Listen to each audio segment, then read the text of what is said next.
És a mitjanit a Barcelona. Puc veure com passa el vent. Sento el gemec de les ones. El primer seria començar tornant a definir. No sé si ho heu redefinit, això de renda bàsica, amb els temps que corren, o serveix la definició de sempre? No, clar, per suposat serveix la definició de sempre. La renda bàsica seria, suposant que estigués implantada, una assignació monetària incondicional. És a dir, qualsevol persona, pel fet d'estar en un territori determinat, rebaria aquesta quantitat monetària. Aquesta és la definició de renda bàsica. Una altra cosa són tots els matisos que vulguis, però aquesta és la definició de renda bàsica. Sembla que anem a contracorrent, no? Ara més que mai. Perquè... Totalment. Però amb la renda bàsica està passant una cosa molt interessant, crec jo. I és que, de la mateixa manera que políticament és una proposta que sembla cada vegada més complicada, justament perquè va contracorrent, però en canvi està rebent una atenció com potser fa molts mesos, per no dir alguns quants anys, que no estava tenint per part dels moviments socials, com per exemple el 15M, una força política una miqueta poc convencional, com seria el cas de Bildu, que ha assumit almenys programàticament la proposta de la renda bàsica. Però en temps en què la Unió Europea diu que s'ha de retallar, que la Merkel diu que hem de ser molt austers i que tothom redueix despeses, això sembla que és clamar en el desierto, no? Per això et deia que és una proposta que sembla que políticament vagi contracorrent, però una altra cosa és el que diuen les institucions, el que diu la Unió Europea, el que diuen els governs, i l'altre és el que podríem dir és una necessitat, diguem-ne, objectiva. La renda bàsica, una de les qualitats que té justament és que, o una de les coses interessants que té en plena època de crisi, és que justament seria més necessària en una situació actual que no pas en una època de bonança econòmica. Els que som partidaris de la renda bàsica tant ho som en una època de bonança econòmica com en una època de crisi com l'actual, però actualment seria més necessària. Per què?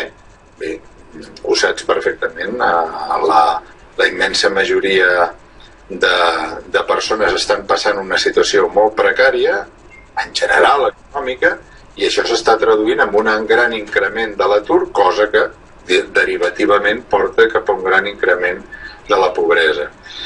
Tinc ganes de saber, perquè cada vegada sembla que són dades més difícils d'aconseguir, però tinc ganes de saber les noves dades de pobresa. En qualsevol cas, estem ja amb uns nivells del 24-25%, més o menys com a nivell d'atur. Obres el llibre amb un article que diu de què parlem quan diem que la renda bàsica és, o no, justa, sobre liberalismos i republicanismos. Què tenen que veure els liberalismos i els republicanismos amb la renda bàsica?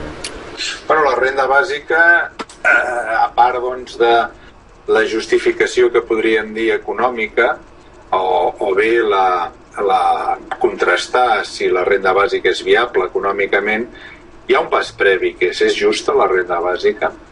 I aquesta pregunta de si és justa la renda bàsica intenten respondre a les teories de la justícia. Hi ha dos grans grups de teories de la justícia, que són les liberals des del punt de vista de les teories de la justícia acadèmiques, que són les que podríem dir el mainstream, les dominants en l'acadèmia actual, i la justificació republicana històrica, no? Que és la que personalment em sento més identificat. La justificació republicana històrica, per dir-ho de forma molt senzilla, diria una persona no és lliure si no té l'existència material garantitzada, i per tant no podem parlar de llibertat independentment de si hi ha grans nivells de desigualtat. Per tant, igualtat i llibertat són dos variables que van íntimament unides. Aquesta és la idea bàsica d'aquesta part de l'article o del capítol que tu cites del llibre, no? És a dir, En realitat es tractaria justament això de justificar des del punt de vista filosòfic econòmic, filosòfic polític també, si és justa o no la renda bàsica. Cap al final del llibre, a la quarta part, en fas un altre, juntament amb el Rubén Lobuolo i el Pablo Llanes, que tituleu La crisi econòmica, els subsidis condicionats i la renda bàsica. Quina és la idea d'aquesta? Quina és la conclusió? Sí, o sigui, el Rubén Lobuolo és el responsable de la xarxa renda bàsica d'Argentina i el Pablo Llanes igual de Mèxic. Llavors, entre els tres, amb els quals tant amb el Pablo com el Rubén tinc una gran relació, tant des del punt de vista personal com des del punt de vista, diguem-ne, polític i acadèmic, vam proposar-nos el següent, i era una anàlisi de la crisi econòmica, però alhora què podria aportar la renda bàsica en la situació actual de crisi econòmica, tant en tres països tan diferents com Mèxic, Argentina i el Regne d'Espanya. El Regne d'Espanya perquè està dins de l'economia de la Unió Europea, i Argentina i Mèxic perquè són dos països d'Amèrica Llatina, no? I la idea és bàsicament aquesta, és dir, a part d'una anàlisi, diguem-ne, més o menys sofisticat i teòric de la crisi econòmica, com podria la renda bàsica o ingreso ciudadano, com ells li diuen, com podria jugar un paper a economies tan diferents i en una situació econòmica com l'actual. I has de pensar que una de les coses que tant a Amèrica Llatina, o sigui, bàsicament Argentina i Mèxic, els hi preocupa molt són els subsidis focalitzats. Què vol dir? Subsidis que es necessita algun tipus de condicionalitat per rebre. I aquest és el punt fonamental de diferència amb la renda bàsica o ingreso ciudadano, com li diuen ells. Ingreso ciudadano, la renda bàsica, és una mesura incondicional. Els subsidis condicionats que reben o que estan molt desenvolupats a Amèrica Llatina justament tenen aquesta gran diferència. Es necessita algun tipus de condició per rebre'ls. Ells diuen més que condicionalitat, focalització, no? Subsidis focalitzats. Han estudiat molt a fons el que significa els subsidis focalitzats a Amèrica Llatina i realment són una autèntica desgràcia des de molts punts de vista, i un d'ells és el clientelisme. A Amèrica Llatina el clientelisme lligats als subsidis condicionats és una lacra, és una cosa que nosaltres no tenim, no? O no tenim d'una forma tan desenvolupada aquí a Europa, però ells tenen aquest problema i, per tant, la renda bàsica seria una forma de combatre els subsidis condicionats, que diríem nosaltres, o focalitzats, com dirien ells. Quin és el model existent real que més s'acosti al que voldríeu fer amb la renda bàsica? Cap. La veritat és que com a model real, cap. El que passa és que podríem dir que, clar, hi ha societats que són més igualitàries en algun aspecte que altre, en fi. Ara, només hi ha un lloc en el món, des de fa 30 anys aproximadament, que reben una renda bàsica de forma molt particular, que és Alaska. Alaska, fa 30 anys aproximadament, es va produir una situació una sèrie de casualitats, diguem-ho així, espectaculars, que van permetre instaurar una renda bàsica no finançada des d'un punt de vista d'una reforma fiscal i a partir de la despesa pública, com la major part dels defensors de la renda bàsica defensem, sinó a partir d'una fundació que té en compte les fluctuacions internacionals del petroli. Per tant, la renda bàsica a Alaska la rep tothom, però resulta que depèn de l'any, segons les fluctuacions internacionals del petroli, doncs pot ser menor o major. De totes maneres, el que és interessantíssim és que fa 30 anys, pensem que estem parlant dels Estats Units, van tenir força dubtes de si implantar-la o no implantar-la. Actualment, ja des de fa uns quants anys, ningú, absolutament ningú a Alaska s'atreveix a dir que la renda bàsica s'hauria de retirar. Per què? Perquè ha produït uns resultats molt bons. Ni fenòmens socials com la Sarah Palin, per exemple, s'atreveix a dir actualment que la renda bàsica a Alaska s'hauria de suprimir. Insisteixo, per què? Un dels efectes impressionants que ha produït aquesta renda bàsica, fins i tot finançada d'aquesta forma tan particular, diguem-ho així, que té Alaska, és que s'ha produït una redistribució de la riquesa molt diferent a la que s'ha produït als altres 49 estats d'Estats Units. I tu saps que als Estats Units s'ha produït d'una forma impressionant una gran redistribució de la riquesa del 99% de la població a l'1%. A Alaska, almenys, s'ha produït una distribució de la riquesa que sense, en fi, tampoc tirar coets, però és una distribució de la riquesa molt més igualitària que la resta dels 49 estats. Hi ha qui ha arribat a dir que la renda bàsica, que Alaska, gràcies a la renda bàsica, és l'estat d'Estats Units més igualitari. O, jo diria d'una altra manera, menys desigualitari, que és una altra manera de dir-ho. En temps en què ens regateixen els pirmis, com es convenç els polítics que hem d'anar per la via de la renda bàsica? En realitat els polítics crec que no és una qüestió de convèncer amb arguments, perquè finalment es tracta de les pressions socials que tenen, i actualment la renda bàsica no és cap pressió social pels polítics. Ara bé, cada vegada que he pogut parlar amb polítics és impressionant, per una banda, el desconeixement que tenen de la proposta, i després, quan comencen a entendre la proposta, es queden sense arguments en contra.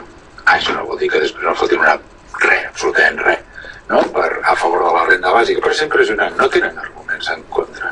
I això per mi, com a mínim, és xocant, no? Perquè dius, bueno, si tens algun argument en contra, explica'l, no? I tal, però no, o sigui, es queden així, es diuen, ostres, és interessant això de la renda bàsica, aquí s'ha acabat tot. De totes maneres, una cosa interessant és,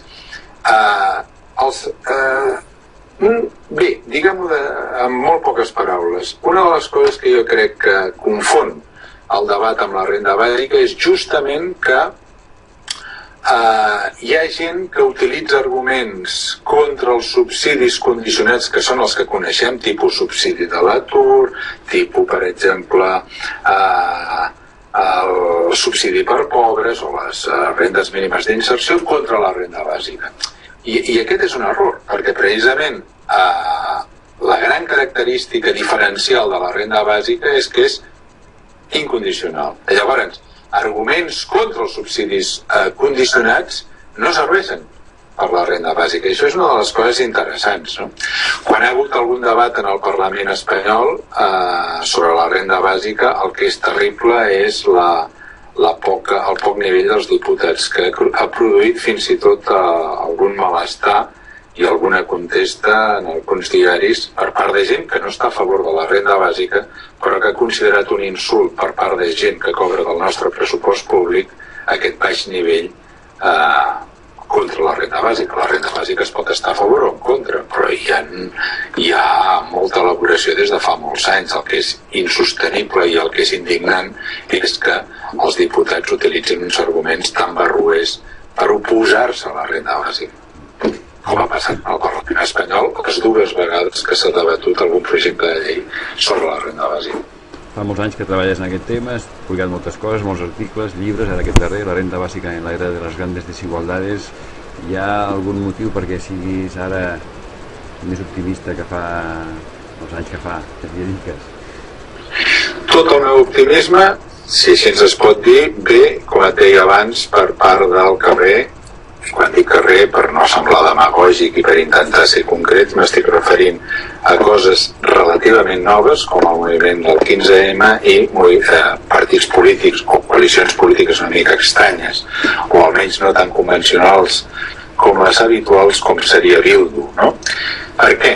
Perquè la veritat és que crec que amb la renda bàsica, almenys amb la meva experiència en els últims, diguem-ne, 15 anys, ha produït com una espècie d'efecte rebot, no? O sigui, dels moviments socials van al Parlament, o als parlaments, va haver-hi interès en els parlaments, és indiscutible, però des de fa 3 o 4 anys aquest interès accepta, evidentment, alguns diputats, no tinc cap tipus de dubte que tenen interès per la renda bàsica, però pel que fa al que podria podríem dir, l'activitat institucional els parlaments han abandonat. La idea de la renda bàsica, i més a partir de les darreres eleccions generals del 20 de novembre de 2011, on pensar que tenim alguna esperança amb la renda bàsica a partir de la nova majoria parlamentària i governamental jo crec que seria imbècil, simplement tenir algun tipus d'esperança amb aquesta gent, no?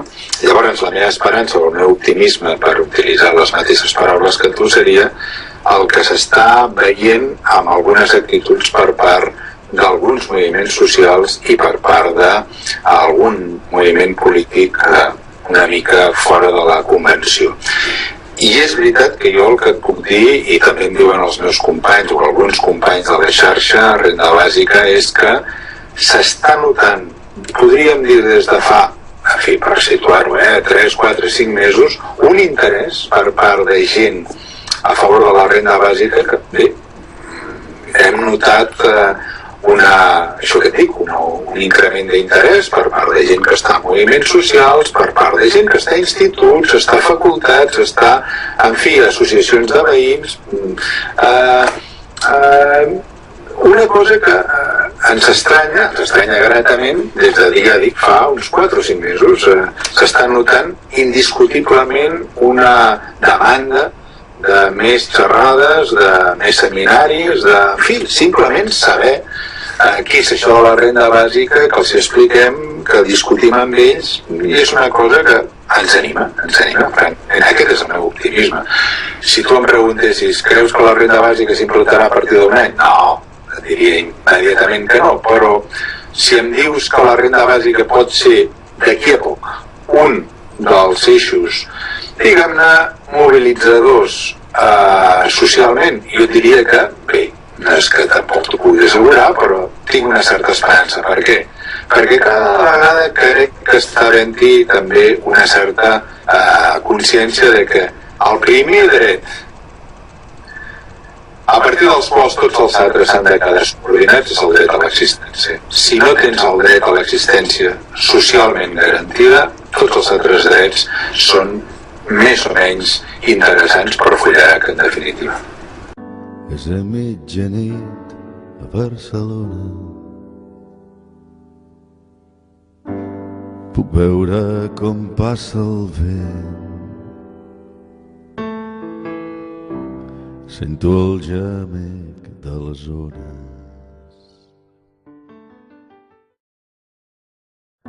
És a mitjanit a Barcelona. Puc veure com passa el vent. Sento el gemec de les ones. Potser el primer seria començar tornant a definir, no sé si ho heu redefinit, això de renda bàsica. Aquesta és la definició de renda bàsica. Sembla que anem a contracorrent, no? Ara més que mai. Perquè... Totalment, però amb la renda bàsica està passant una cosa molt interessant, crec jo. I és que, de la mateixa manera que políticament és una proposta que sembla cada vegada més complicada, justament perquè va contracorrent, però en canvi està rebent una atenció com potser fa molts mesos, per no dir alguns quants anys, que no estava tenint per part dels moviments socials, com per exemple el 15M, i una força política una miqueta poc convencional, com seria el cas de Bildu, que ha assumit almenys programàticament la proposta de la renda bàsica. Però en temps en què la Unió Europea diu que s'ha de retallar, que la Merkel diu que hem de ser molt austers i que bàsica amb els temps que corren, o serveix la definició de sempre? No, clar, per suposat serveix la definició de sempre. La renda bàsica seria, suposant que estigués implantada, una assignació monetària incondicional. És a dir, qualsevol persona, pel fet d'estar en un territori determinat, rebaria aquesta quantitat monetària. Aquesta és la definició de renda bàsica. Una altra cosa són tots els matisos que vulguis. Tothom redueix despeses, això sembla que és clamar en el desierto, no? Per això et deia que és una proposta que sembla que políticament vagi contracorrent, però una altra cosa és el que diuen les institucions, el que diu la Unió Europea, el que diuen els governs, i l'altre és el que podríem dir és una necessitat, diguem-ne, objectiva. La renda bàsica